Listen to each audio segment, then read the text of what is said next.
It was a long shot the comms would work. There's no relays. If there are no relays, how can you beam someone from France to Los Angeles? Those 2 points aren't exactly a straight line. And how did Picard fly a crashing ship to his old chateau within walking distance and safely when Rios had little to no control of his own ship?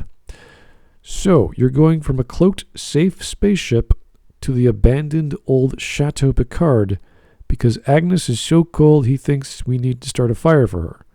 Okay, all because you don't have enough blankets. Where'd they go? England. Oh, is that why Picard has an English accent and can barely speak French? 15 beads on the abacus. The 15th volume of the Britannica. A Pinot Noir, 1915. Wait, didn't you just steal this idea from Star Trek TNG episode Cause and Effect with Data repeating the number 3? And you're trying to tell me no one found an 109-year-old bottle of Pinot Noir in 2024, let alone it just so happens to be number 1915, which she picked up before she could actually have read the label? This place would have been stripped bare of valuables, including hundreds of year-old bottles of wine. The 12th of April, 2024, which if we're right, would mean... We have 3 days. Or you could actually just have several hours, days, months, years, whatever.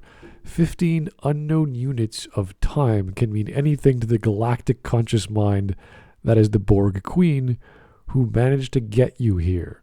Although she's not exactly a super genius anymore since she never installed virus protection and backup software. So let's go with 3 days before things go bad. Sure. 'Cause I still hate you and wait to rain you. Oh look, it's the other Star Trek reference from Star Trek 4.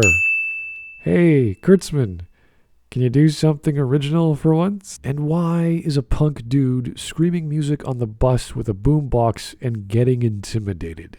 Is it because 7 is hot again? Okay, I guess it's too hip to have an iPod or a smartphone in 2024. We're pulling out vintage boom boxes in 2020. Like, what is going on, Kurtzman? What year is this? So Picard decides to go to the coordinates for the transporter, but he has no idea where that is, and they didn't bother to check, so they transport him away anyway. Hopefully he won't fall off a building like Rios as his signal passes through the center of the Earth. Oh look, it's the bar from episode 1. So it's been a bar for over 400 years. So did Guinan talk to Picard in the 24th century and say, "Okay, Captain, I'm only going to join the Enterprise if you call the bar 10 forward, all right?" Picard's like, "Well, yes, of course, that's fine. After all, the bar is on the 10th deck." Cosmic coincidence.